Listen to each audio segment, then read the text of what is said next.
Good morning and welcome to another Hobby Hold video. Today I promise we're still talking about Casio, but I want to mention something that is near and dear to my heart, and that would be skateboarding. As you can see, I have cracked this truck.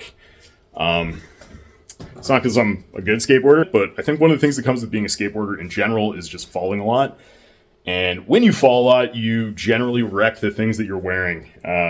Apart from wrecking yourself. But one of the things I don't want to wreck is the watch that I'm wearing. I could skate with a beater watch, but this thing has so many nice little things about it that make it just the perfect watch for a morning skate session. And I want to make a case for why Casio should kind of explore maybe re-releasing this watch or something like this watch, because it's just so good. Now, what makes it so good about being a great watch for skateboarding and skateboarding adjacent activities? Well, if this was any other morning, I would have been woken up with my vibration alarm just to avoid waking my wife up. I think that is huge. It's the only square, apart from that heart rate one, that actually has a vibration alarm as far as I'm aware. But one of the other things that makes it really unique is the fact that you can just control your music from the watch. It's a bit more complicated than that because G-Shock hasn't, really supported this thing since about Android 10. But following kind of the open source theme of a previous video, I want to get into how open source got into this thing and kind of save the day. So I didn't just snap my trucks, I also snapped my deck. So we're going to set up a brand new board. We're going to go for a skate, and then we're going to talk about why the GB-5600B is the best watch G-Shock has ever made. Hear me out. Let's get into it.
Looking at my shoes, I should probably skate switch a little bit more. Got a few sessions out of these before I ate through my socks, so that's cool. Today we're skating Homefield Park in Worthing. It's a bit crusty, but if you're a fan of the skate video Blokes, you might have seen Jake Snelling doing a massive backside nose pick off the top of this vert wall. We are doing absolutely none of that today. I've been off the board for about a week, so we're just going to mess around and get our little feet back.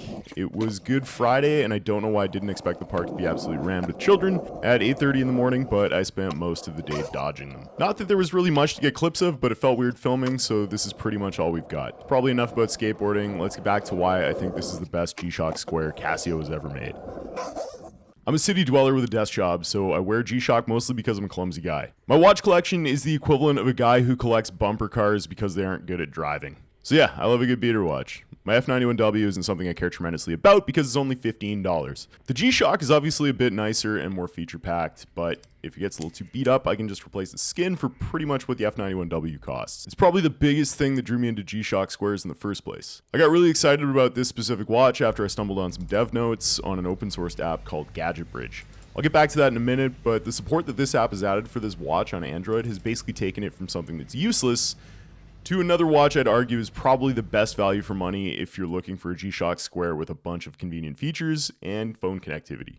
In this video, I'm going to get into why I have this hot take. We're going to make a small contribution open source, and I'm going to chat about whether or not it's even worth it to try and buy this old thing. So what even is this thing and what makes it so special? Well, the style of G-Shock is known as a square due to its rectangular shape for some reason. It's based on the original and iconic DW-5000C from 1983, and personally, I really like the understated no bullshit stylus watch, especially compared to some of the massive complicated looking wrist hogs that G-Shock is known for.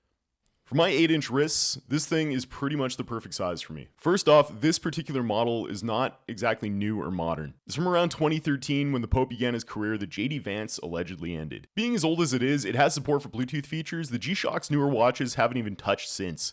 More specifically, it has the ability to control your music. Sort of. It also has a vibration alarm, which is pretty rare for G-Shock squares as well. Plus, as I recently discovered by accident, auto light. Like some of the newer Bluetooth G-Shocks, it also has alerts from your phone, which you can customize with different rings or vibrations. The notifications are lumped into groups like texts, emails, and social media notifications. On top of all of that, it has the standard Casio fare like world time, a countdown timer, stopwatch, and 5 alarms including a snooze mode. While all of that sounds pretty great, it's not all peachy. The music control was supported through Casio's Android and iOS app, G-Shock Plus, which hasn't really been supported since around the time of Android 10. Casio pushes their new Casio Watches app on everyone, but basically told this and its other Bluetooth brothers that it was going out for smokes, and it never came back. If you're a normal person using this watch on a daily basis, you might understand Casio's attitude here because connectivity is kind of a nightmare at times. But personally, I'm very happy when this thing works because it works really well. If you've immediately jumped to a new browser tab to try and find one, don't get confused by the model that ends in AB. It's completely different and doesn't have music control. Even though I'd argue the AB has nicer colors, these are the variants to look for if you want to get this watch. We've got this model, which is the black with a standard LCD. We have a black bezel with a grid pattern and an inverted screen. There's a blue with a metallic blue bezel that kind of reminds me of pool towels. There's yellow and black. I wish I was cool enough to pull this one off. And there's the K8, which is a weird collaboration with Kevin Lyons. It has some eyeballs in the backlight and kind of a cartoony brick pattern painted on the strap. So how does this thing work with your phone? The GB models use Bluetooth 4.0, which is a fairly old version of Bluetooth, but thankfully Bluetooth chipsets are largely backwards compatible, so there's nothing really stopping this from working with your current phone other than app support.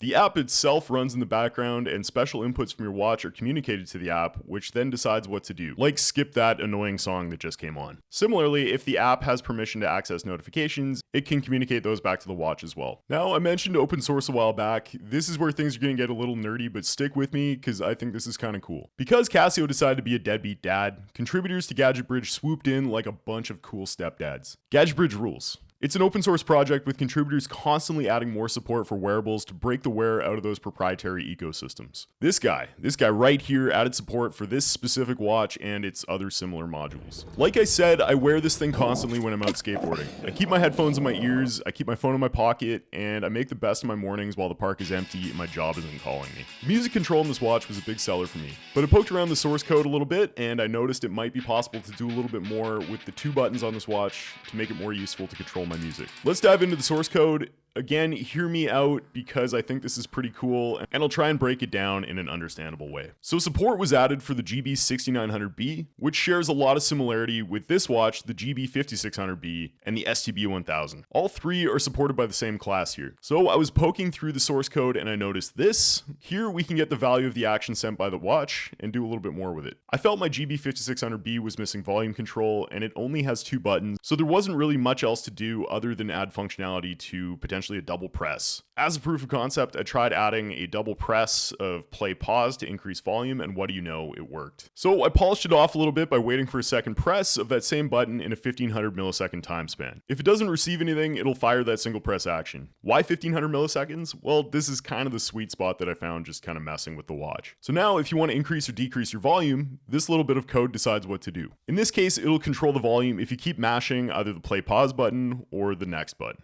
That's pretty much it. Here it is in action.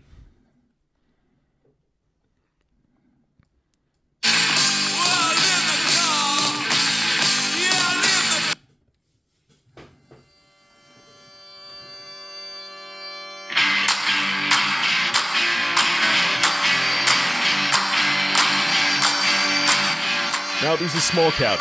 Because of how that second press works, it adds a little bit of latency to skipping and pausing. If you want to remove that annoyance, I also added this convenient toggle to the app. I'm still cleaning up some code, but I'll have a pull request into them on Codeberg at some point in the near future. So please, if you're interested, give Hobbyhole a follow there as well. So just being able to do that justifies why I think this might be one of the coolest watches to ever come out of G-Shock. But let's sum up the rest of why I love this thing. Here's the good. Thanks to all that open source stuff, this watch is now relevant again in 2025. And I'd argue it's probably the best value for money you can get if you want a G-Shock Square with some phone connectivity. The vibration alarm is enough to wake me up in the morning without waking up my wife. I think it works really well, and that might be the thing that swings you on this watch too. Like all the other 5600 models, you can put clothes on it. Here's a cute little white outfit that I bought. Cute. You can also put bull bars on it like some kind of bro dude mall crawler, except I'd argue they're actually pretty functional in protecting the screen.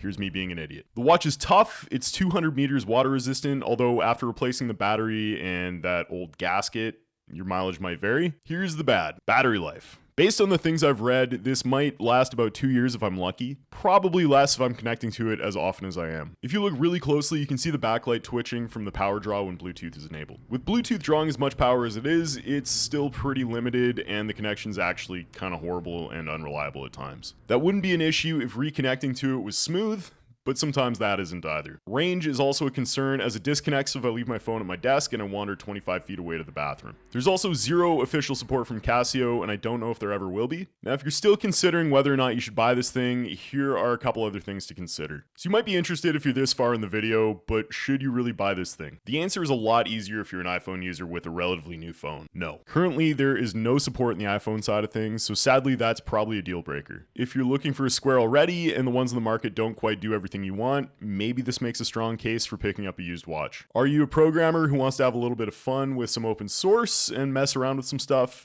This might be the watch. But there are probably better, more flexible options out there. Now, if you do want to buy this thing, this might also be bad news. Again, this thing is pretty old as far as wearables go, and the last edition of this watch was being sold in 2014. Browsing the internet, I haven't found a single new in-box model of this watch, but you might get luckier. You could potentially try eBay. I picked this one up for around 90 pounds or 100 USD shipped from Japan. It had a dead battery and the case was in pretty nasty shape. I suspect Japan in general has a lot better availability, so eBay might be the route to go here. Thanks for sticking around on this one. I had a lot of fun making this video, and I really hope you enjoyed watching it. I'd really appreciate a like and subscribe if you've got it in you, and I'd love to see you around on the next video. Peace.